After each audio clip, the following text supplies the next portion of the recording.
अंजली साडी नीट करत बाहेर आली आणि दोघांची नजरानजर झाली. तो तिच्याकडे पाहताच राहिला. काय रूप होतं तिचं यार, खूपच सुंदर. तो एकटक तिच्याकडे पाहत राहिला. त्याला भानच राहिलं नव्हतं. पण कसा तरी भानावर येऊन तिला नाव विचारलं. तसं तिनं तिचं नाव सांगितलं. मित्रांनो, कथा खूप छान आहे. व्हिडिओ शेवटपर्यंत पहा. अमोल शहरात राहिलेला, वाढलेला सुशिक्षित मुलगा. दर उन्हाळ्याच्या सुट्टीत आपल्या गावी आजी आजोबाकडे यायचा. अधूनमधून जसा वेळ मिळेल तसा तो गावाकडे यायचा. ग्रामीण भागातील वातावरण त्याला सूट होत होतं आणि आवडतसुद्धा होतं. गावी त्याची शेती होती. वडिलांच्या नोकरीमुळे तो शहरात राहत होता. गावाकडची शेती त्याचे आजोबा आणि शेतातील गडी पाहत होते. आजोबा वयस्कर जरी असले तरी अंगाने अजून काटक होते. रोज सकाळी शेतात जाणे हा त्यांचा दिनक्रम असे. अमोलचे जसे वय वाढत गेले तसा तो पण आजोबासोबत शेतात जायचा. शेतातील काम पाहत होता, त्यामुळं आजोबाला सुद्धा आधार वाटायचा. असंच एका उन्हाळ्याच्या सुट्टीत तो गावाकडे आला होता. यंदा आजोबांनी नवीन गडी ठेवले होते.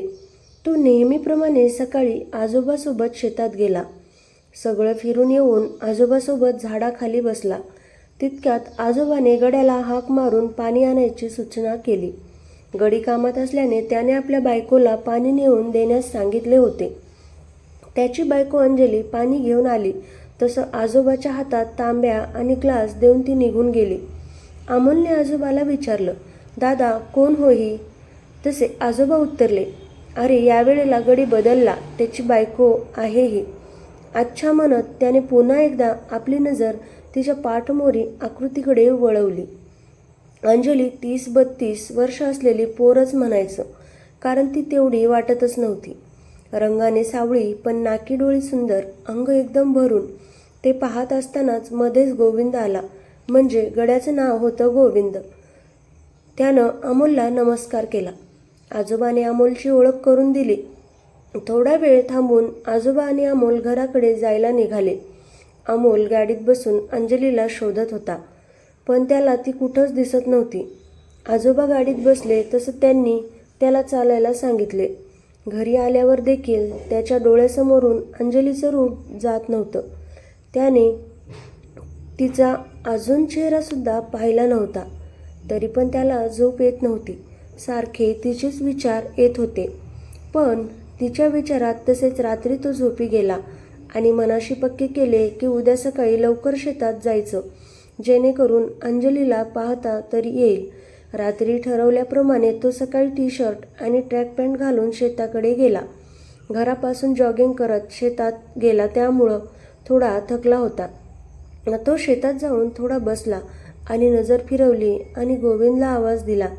तसा घरातून आवाज आला. त्यांनी गावाकडे सामान आणायला गेलेत. तसा त्याने पाण्याची मागणी केली. तशी अंजली साडी नीट करत बाहेर आली आणि दोघांची नजरानजर झाली. तो तिच्याकडे पाहतच राहिला. काय रूप होतं तिचं यार, खूपच सुंदर. तो एकटक तिच्याकडे पाहत राहिला. त्याला भानच राहिलं नव्हतं. पण कसा तरी भानावर येऊन तिला नाव विचारलं. तसं तिनं तिचं नाव सांगितलं.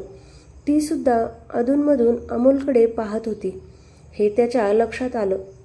त्यानं तिला बोलायला सुरुवात केली, जसं की तुमचं गाव, इकडं कधीपासून आहेत, लग्न, मूल यांच्याबद्दल विचारलं आणि तो जायला निघाला.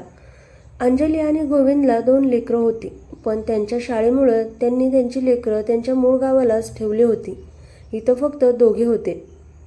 अंजली अमोलसोबत मनमोकळेपणाने बोलली होती. अमोलचा रोजचा असाच कार्यक्रम चालू होता. कधी गोविंदसोबत बोलत बसायचा, तर कधी गोविंद कामात असला की अंजलीसोबत बोलायचा. आणि आत्ता अंजली थोडं मोकळी झाली होती त्याच्यासोबत बोलताना. गोविंद दारू पित होता, पण नेहमी पित नव्हता. काही कार्यक्रम असला की प्यायचा. एके दिवशी आजोबा बाहेरगावी गेले होते आणि 2 दिवस येणार नव्हते. मी ठरवले की आपण हे चान्स सोडायला नाही पाहिजे. काहीतरी करू आणि अंजलीच्या जवळ जाऊ. पण काय करावं सुचत नव्हतं.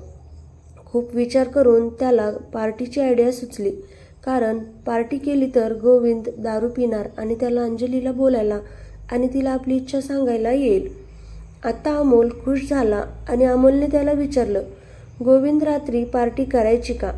दादा बी शहरात गेलेत आणि मी बी एकटाच आहे. शेतात मस्त चिकन करू आणि मस्त दारू पण पिऊ. दादा नसले की मला बी प्यायचा चान्स भेटते. लगेच गोविंदने मान डोलवून चालते की मालक म्हणून होकार दर्शविला. ठरल्याप्रमाणे अमोलने चिकन आणि दारू आणली आणि चूल पेटवली. मस्त रात्रीच्या चांदण्यात मोकळ्या आकाशात चुलीवर चिकन शिजायला ठेवलं आणि ग्लास भरले. तसं अंजलीने पाणी आणून दिलं आणि गोविंदला दम दिला, जास्त घेऊ नका, तुम्हाला थोडी बी घेतली की लय चढते म्हणून. तसा अमोल अंजलीकडे बघून हसला. अंजलीने सुद्धा त्याला हसून प्रतिसाद दिला. तसं दोघांनी घ्यायला चालू केली. तिकडं अंजलीने भाकरी थापायला चालू केल्या. दोघे निवांत गप्पा मारत मारत घेत होते. तेवढ्यात पाणी संपलं म्हणून अमोल उठला, कारण गोविंदला जास्त झाली होती. पाणी घेण्यासाठी तो आत गेला. तसा त्याने भाकरी करताना अंजलीला पाहिलं. अंजली आपली साडी बाजूला करून भाकरी थापत होती. तिनं साडीचा पदर कमरेमध्ये खोचला होता. अमोलला पाहताच तिने पदर काढायचा प्रयत्न केला, पण अमोल लगेच बोलला, तू बस, मी पाणी घेतो. तशी ती लाजली आणि खाली बसली. तसा अमोल तिच्याकडे पाहत होता. तेवढ्यात तिनं आवाज दिला, घेतलं ना पाणी, मग जावा की बाहेर आता. तसा अमोल शुद्धीवर येऊन बाहेर आला. तशी ती हसली आणि भाकरी थापायला सुरू केलं. अमोल बाहेर आला खरं, पण त्याचं मन अंजलीजवळच होतं. अमोलने भाजी केली आणि तिघांना भाजी वाढली. तसं अंजलीने पण भाकरी वाढल्या आणि तिघांनी जेवायला सुरुवात केली. गोविंदला जास्त झाली म्हणून त्याचं लक्ष जेवण्याकडे नव्हतंच आणि मधूनमधून अंजलीच्या शिव्या यामुळे त्याचं पोटच भरलं. तसा तो उठला आणि हात धुवून बाहेर टाकलेल्या खाटावर पडला आणि त्याला झोप लागली. मग अंजली आणि अमोल एकमेकांकडे पाहत हसत बोलत बोलत जेवले आणि जेवण झाल्यावर अंजलीने आवरून घेतलं आणि आत जाऊन पडली. अमोलने घरी फोन करून आज आपण शेतात झोपणार आहोत असं सांगितलं आणि बाहेर टाकलेल्या खाटावर त्याने अंग टाकून दिलं. पण त्याचं लक्ष अंजलीकडेच गुंतलं होतं. त्याला झोप काही येत नव्हती. मनात विचार आला की जाऊन अंजलीजवळ झोपावं का, पण गोविंदला जर जाग आली तर म्हणून भीती पण वाटत होती. अजून तसाच वेळ गेला आणि त्याने डेअरिंग करून आत जायचा निर्णय घेतला. उठून गोविंदकडं पाहिलं तसा गोविंद गाढ झोपेत होता. त्याने हळूच दरवाजा ढकलला तसा आत थोडा अंधार होता. त्याने मोबाईलची टॉर्च लावून आत प्रवेश केला आणि अंजली एका बाजूला तोंड करून झोपली होती. तिच्या मागे जाऊन तिला चिटकून अमोल झोपला. त्याने आपले हात अंजलीभोवती गुंडाळले. तसं अंजली हडबडून जागी झाली. तसं अमोल म्हणला, अंजली, मी आहे अमोल. अंजली बोलली, तसं बरं नाही, त्यांनी बाहेर झोपले, जाग आली तर आपल्याला सोडणार नाहीत.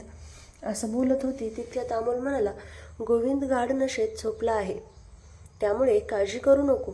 तुला पाहिल्यापासून माझा जीव तुझ्यात गुंतलाय म्हणून तुला मिठी मारली. तशी ती नको नको म्हणू लागली. पण काही वेळाने तिचा नकार कमी होऊ लागला आणि थोड्या वेळाने अमोलच्या विनवण्याने ती तयार झाली आणि ती देखील त्याला प्रतिसाद देऊन आपली या गोष्टीला मंजुरी आहे असं सांगितलं. अमोल तिच्या मिठीतून अलगद सुटला आणि तिच्या ओठांवर ओठ टेकवत अलगद किस करू लागला. तिनेही आपले ओठ मोकळे केले आणि दोघेही एकमेकांच्या मिठीत विरघळत गेले.